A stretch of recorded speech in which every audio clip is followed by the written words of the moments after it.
O primeiro voo da Ariane Space esse ano marcou com o lançamento de 2 satélites para a órbita geoestacionária, o GSAT-21 e o satélite da Arábia Saudita.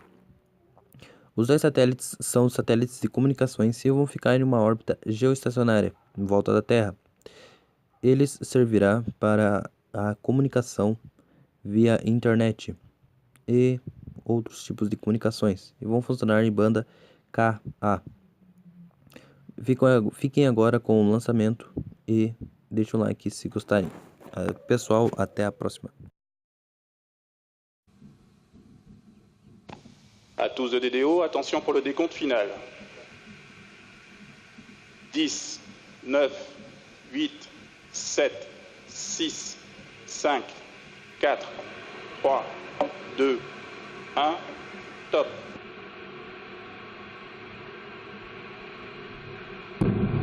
Allumage Vulcain. Allumage des deux AP, décollage Ariane VA 247.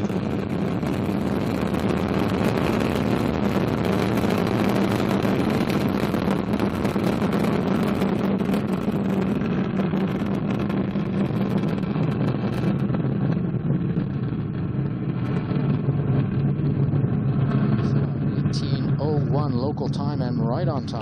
La propulsion est nominale. Mission, lifting off from the ground here in French Guiana with a lot of fire, carrying 2 new satellites. We lost her into the clouds. We didn't have much visibility, but we did have liftoff.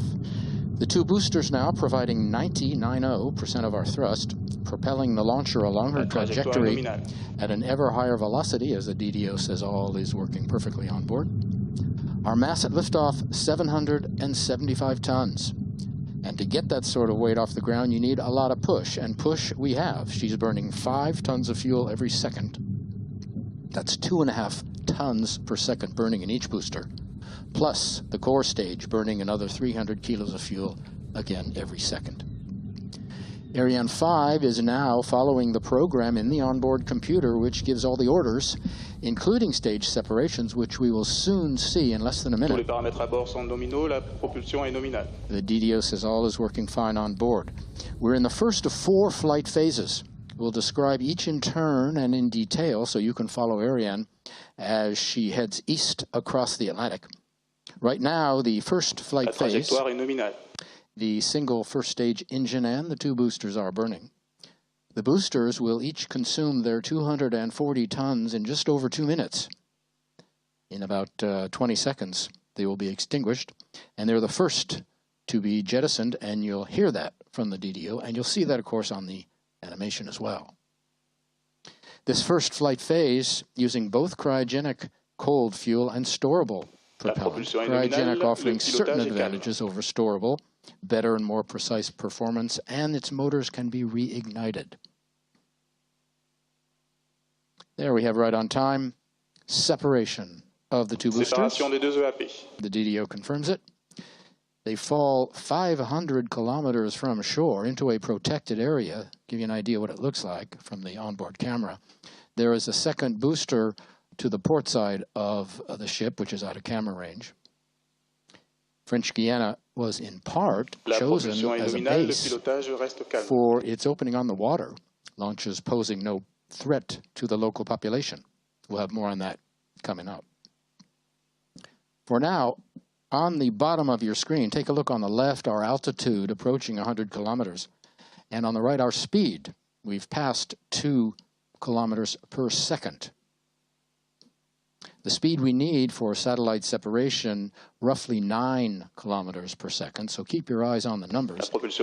And when we near the region of 9...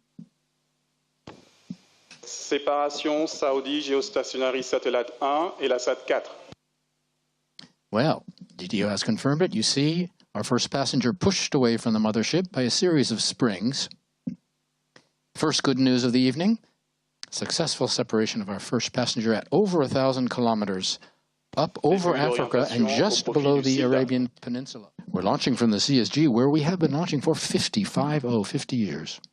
And during those 5 decades, we've launched more than half the telecommunication satellites in operation today. Waiting for confirmation from the DDO on separation of our lower passenger. Séparation GSAT 31. And there you have the final good news. And you heard the applause from people here in Jupiter, handshakes all around, champagne forthcoming, as Ariane 5 delivers to the smiling faces her second passenger, GSAT 31, over the Indian Ocean, not far from the Indian subcontinent and the station at Hassan on the west coast in